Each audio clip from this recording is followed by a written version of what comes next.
آخرکار امریکی صدر جو بائیڈن نے دوبارہ الیکشن لڑنے کا ارادہ چھوڑ دیا ہے۔ کئی ہفتوں سے ان پر الیکشن سے دستبردار ہو جانے کا پریشر تھا اور ایسا بلا وجہ نہیں ہوا۔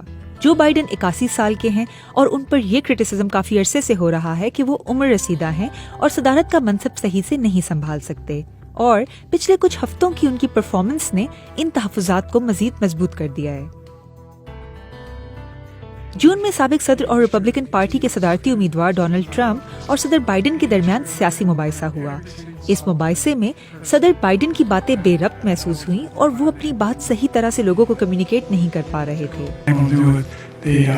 بائیڈن کی اپنی سابقہ کمیونیکیشن ڈائریکٹر نے بھی کہا کہ یہ بائیڈن کے لیے اچھا نہیں رہا، اور بعد میں بائیڈن نے خود بھی تسلیم کیا کہ انہوں نے بحث میں غلطیاں کی۔ اس واقعے کے بعد سے ڈیموکریٹک پارٹی کے اندر سے بھی یہ آوازیں آنا شروع ہو گئیں کہ جو بائیڈن کو صدارتی دور سے دستبردار ہو جانا چاہیے، لیکن پھر بھی صدر بائیڈن نے کہا کہ وہ الیکشن میں حصہ لیں گے۔ اس کے بعد بھی صدر بائیڈن سے غلطیاں ہوتی رہیں۔ انہوں نے یوکرینی صدر زیلنسکی کا تعارف کرواتے ہوئے انہیں صدر پوٹن کہہ دیا۔ یہ سب کے لیے تو عجیب تھا ہی، لیکن خاص طور پر صدر زیلنسکی کے لیے تھا جو وہاں تقریب میں موجود تھے، کیونکہ روس اور یوکرین کے درمیان جنگ چل رہی ہے۔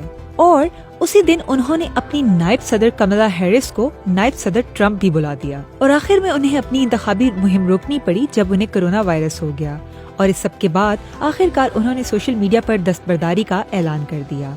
اپنے پیغام میں انہوں نے کہا کہ یہ فیصلہ ڈیموکریٹک پارٹی اور ملک کے بہترین مفاد میں ہے۔ اس اعلان کے بعد صدر بائیڈن نے اپنی نائب صدر کملا ہیرس کی بطور صدارتی امیدوار نامزدگی کی حمایت کا بھی اعلان کیا۔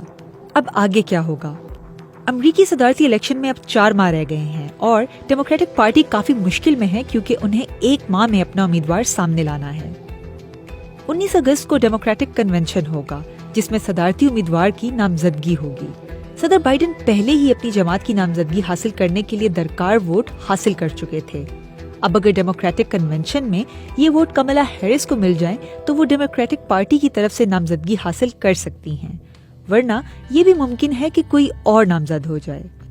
اگر کنونشن میں کسی بھی امیدوار کو 4000 ڈیلیگیٹس میں سے اکثریت نہیں ملتی تو دوسرا مرحلہ بھی ہو سکتا ہے۔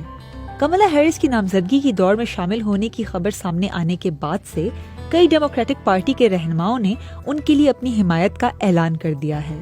کئی ریپبلکن یہ مطالبہ بھی کر رہے ہیں کہ بائیڈن اب صدارت کے منصب سے بھی مستعفی ہو جائیں، کیونکہ ان کے مطابق اب بائیڈن کی وہ ذہنی صلاحیت نہیں رہی۔